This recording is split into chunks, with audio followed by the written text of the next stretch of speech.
নমস্কার বন্ধুরা, আমার এই ভিডিওতে আপনাদের আবারও স্বাগত। পিএম কিষাণ সম্মান নিধি প্রকল্পের নাম নথিভুক্ত নতুন এবং পুরাতন সমস্ত কৃষকরা জানেন যে আপনাদের ব্যাংকের অ্যাকাউন্টে কিন্তু গত 18ই জুন কিন্তু 17তম কিস্তির টাকা আপনাদের ব্যাংকের অ্যাকাউন্টে ক্রেডিট হয়েছে। এরপরে কিন্তু গোটা সমস্ত ভারতবাসীদের কাছে কিন্তু খুবই সুখবর আসতে চলেছে, কারণ আপনাদের ব্যাংকের অ্যাকাউন্টে কিন্তু খুব শীঘ্রই 18তম কিস্তির টাকাও ঢুকতে চলেছে। তার আগে বন্ধুরা আপনাদের জানিয়ে রাখি যে পিএম কিষাণ সম্মান নিধি প্রকল্পে যে আগামী কিস্তির যে পিরিয়ড সেটা কিন্তু শুরু হয়ে গিয়েছে। এরপরে কিন্তু আপনাদের ব্যাংকের অ্যাকাউন্টে শুধু টাকা ঢোকাই বাকি আছে। আপনাদের মধ্যে অনেকেই জিজ্ঞাসা থাকে যে 2019 সাল থেকে 2024 সালের ভেতরে যদি আপনাদের কোনো রেকর্ড থাকে বা আপনারা যদি আবেদন করে রেখেছেন, তাহলে আপনাদের ব্যাংকের অ্যাকাউন্টে এখনো পর্যন্ত পিএম কিষাণ সম্মান নিধি প্রকল্পে টাকাটি ক্রেডিট হচ্ছে না কেন? অনেকেই আপনারা বলছেন যে কৃষি দপ্তর অফিসে গিয়ে আপনারা আবেদন করেছেন, তবুও কিন্তু আপনাদের আবেদনটি খারিজ করে দেওয়া হচ্ছে, অর্থাৎ অনলাইনে প্রসেসে কিন্তু আপনাদের আবেদনটি রিজেক্ট করে দেওয়া হচ্ছে। তো কেন করা হচ্ছে সে ব্যাপারে আপনাদের ভিডিওতে আজকে জানাতে চলেছি। এমনকি দেখা গেছে অনেকের কিন্তু পেন্ডিং অপশনটিও দেখাচ্ছে। এর কারণটি কি? কবে থেকে আপনারা 2019 সালের পর থেকে রেকর্ড দিয়ে আপনারা আবেদন করতে পারবেন? আপনারা কবেই আপনাদের ব্যাংকের অ্যাকাউন্টে টাকাটি পাবেন? এই নিয়ে আমাদের সাধারণ কৃষি দপ্তর অফিস থেকে কি জানানো হয়েছে সে ব্যাপারেও আজকে ভিডিওতে আপনাদের জানাবো। আশা করছি আজকের এই ছোট্ট ভিডিওটি আপনাদের উপকারে নিশ্চয়ই আসবে, তাই ভিডিওটির সাথে থাকুন। আর অবশ্যই নতুন তথ্যটি বন্ধু বান্ধবদের মধ্যে শেয়ার করতে ভুলবেন না। আপনি যদি আমার চ্যানেলে প্রথমবারের জন্য ভিজিট করেছেন, তাহলে বলবো অবশ্যই চ্যানেলটিকে সাবস্ক্রাইব করে রাখুন নিত্য নতুন ভিডিওর জন্য। আর যারা অলরেডি সাবস্ক্রাইব করে রেখেছেন আমার চ্যানেলটিকে, তাদের জন্য অসংখ্য ধন্যবাদ। তো দেখুন বন্ধুরা, পিএম কিষাণ সম্মান নিধি প্রকল্প হচ্ছে কেন্দ্র সরকারের এমন একটি প্রকল্প যেটা কিন্তু আমাদের রাজ্য সরকার থেকে শুরু করে ভারতবর্ষের সমস্ত রাজ্যের কৃষকেরা কিন্তু এই প্রকল্পের সুবিধা পেয়ে থাকেন। সে আপনি কম বা বেশি জমি দিয়ে আবেদন করুন না কেন, বছরে 3টে কিস্তিতে 2000 টাকা করে মোট 6000 টাকা আপনার ব্যাংকের অ্যাকাউন্টে ক্রেডিট হয়। তো বন্ধুরা, আপনারা জানেন যে পিএম কিষাণ সম্মান নিধি প্রকল্পে আমাদের রাজ্যে শুরু হওয়ার আগে কিন্তু বিভিন্ন রাজ্যে যখন প্রথম চালু হয়েছিল, তখন কিন্তু বিভিন্ন রকমের শর্ত লাগু ছিল। যেমন কি আপনার পরিবারে যদি স্বামী স্ত্রী দুজনের নামে জমি থাকে, তাহলে কিন্তু আপনারা দুজন একসঙ্গে আবেদন করতে পারবেন না। আপনারা যারা নতুন ভাবে পিএম কিষাণ সম্মান নিধি প্রকল্পের জন্য আবেদন করতে যাবেন, আপনাদের যত স্যালারি রিপোর্ট থাকুক না কেন, আপনারা কিন্তু অনলাইনে আবেদন করতে পারতেন। কিন্তু যেই মাত্র আপনি অনলাইনে আবেদন করার পরে সমস্ত রকমের ডকুমেন্টস নিয়ে কৃষি দপ্তর অফিসে যাবেন, তখন কিন্তু কৃষি দপ্তর অফিসে যে কৃষি আধিকারিকরা থাকেন, তারা কিন্তু বন্ধুরা 2019 সালের ফেব্রুয়ারির পরে যদি আপনার জমির রেকর্ড থাকে, সেক্ষেত্রে অনেক সময় আপনাদের ডাইরেক্ট কিন্তু কাগজপত্র জমা নেওয়াও হয় না।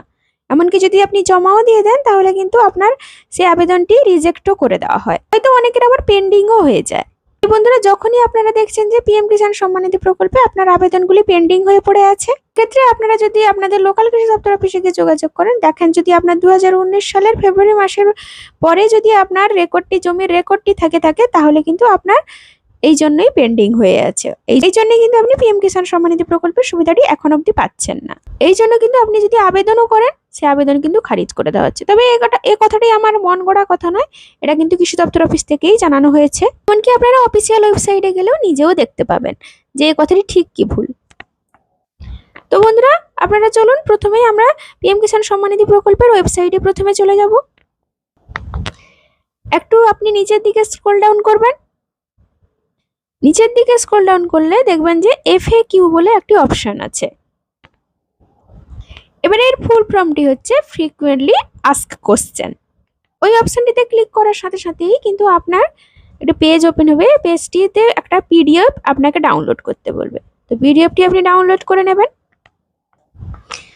তো দেখতেই পাচ্ছেন বন্ধুরা, পিএম কিষাণ সম্মান নিধি প্রকল্প নিয়ে একটা কিন্তু পেজ ওপেন হয়েছে। প্রধানমন্ত্রী কিষাণ সম্মান নিধি অর্থাৎ পিএম কিষাণ ফ্রিকুয়েন্টলি আস্কড কোশ্চেন FAQs। এবারে আপনি যে ব্যাপারটিতে জানতে চাইছেন যে আপনার আবেদনটি কেন খারিজ হচ্ছে, এইটা কিন্তু আপনি জানতে হলে আপনি একটু নিচের দিকে স্ক্রল ডাউন করবেন। নিচের দিকে স্ক্রল ডাউন করলেই দেখবেন একদম 12 নম্বর পয়েন্টে কি লেখা আছে, চলুন আপনাদের বলছি। তো লেখা আছে দেখুন বন্ধুরা, what is the cut off date for determination of eligibility of beneficiaries under the scheme. অর্থাৎ আপনারা কত তারিখের ভেতরে কিন্তু এই আবেদনটি করতে পারবেন, অর্থাৎ জমির রিপোর্টের কাট অফ ডেটটি আপনার কত তারিখের ভেতরেই হতে হবে। দেখুন নিচেই লেখা আছে, cut off date for determination of eligibility of beneficiaries under the scheme is 1/2/2019 and no changes thereafter shall be considered for eligibility of benefit under the scheme for next 5 years. Expect transfer of land on succession is case of the date of land. অর্থাৎ বন্ধুরা এখানে মূল যে বক্তব্যটি লেখা আছে সেটা লেখা আছে যে 2019 সালে ফেব্রুয়ারি মাসের আগে যদি আপনার জমির রিপোর্ট সমস্ত কিছু সেই তারিখের মধ্যে আছে, অর্থাৎ 2019 সালে ফেব্রুয়ারি মাসের পরে যদি আপনার জমির রিপোর্ট থাকে তাহলে কিন্তু আপনার আবেদনটি গ্রাহ্য হবে না। 2019 সালের ফেব্রুয়ারি মাসের আগে যদি আপনার রিপোর্ট করে থাকে তাহলে কিন্তু আপনার আবেদনটি মঞ্জুর করা হয়। এক্ষেত্রে কিন্তু আপনার আবেদনটিকে পেন্ডিং বা রিজেক্ট করা হবে না। এক্ষেত্রে আপনাকে জানিয়ে রাখি বন্ধুরা, 2019 সালের ফেব্রুয়ারি মাসের পরে যদি আপনি কোনো রকম ভাবে জমি কিনেছেন এবং সেই জমির রিপোর্ট নিয়ে যদি আপনি পিএম কিষাণ সম্মান নিধি প্রকল্পের জন্য আবেদন করতে চাইছেন তাহলে বলবো অবশ্যই যে আপনার কিন্তু আবেদনটি মঞ্জুর করা হবে না। এখানে একটি ছোট টুইস্ট রয়েছে, যেটি হচ্ছে যে দেখুন লেখা আছে expect transfer of land on succession in case of death of land holder. অর্থাৎ যদি কোনো কৃষক তার 2019 সালের আগে তার কাগজপত্র ঠিকঠাক রেখে সে পিএম কিষাণ সম্মান নিধি প্রকল্পের টাকাটি পাচ্ছিল, কিন্তু হঠাৎ করে সে জমিটি যদি কোনো সেকেন্ড পার্টিকে সে বিক্রি করে দেয়, সেক্ষেত্রে কিন্তু যাকে বিক্রি করা হয়েছে সে কিন্তু পিএম কিষাণ সম্মান নিধি প্রকল্পের কিন্তু ভাগিদার হতে পারবে। অর্থাৎ তাকে কিন্তু নতুন করে আর আবেদন করতে হবে না, সেই আগেই যে কাগজপত্র ছিল সেই কাগজপত্র দেখিয়ে কিন্তু সে আবার পিএম কিষাণ সম্মান নিধি প্রকল্পের টাকা পেতে পারবে। অর্থাৎ যদি কোনো ল্যান্ডলর্ড মারা যান, তার উত্তরাধিকারী সূত্রে যদি কেউ থাকে, সে উত্তরাধিকারী সূত্রে সে কিন্তু পিএম কিষাণ সম্মান নিধি প্রকল্পে সুবিধা পেতে পারবে। কিন্তু যদি কেউ নতুন জমি কিনে আবেদন করতে চায় সেক্ষেত্রে কিন্তু সে সেটা পারবে না।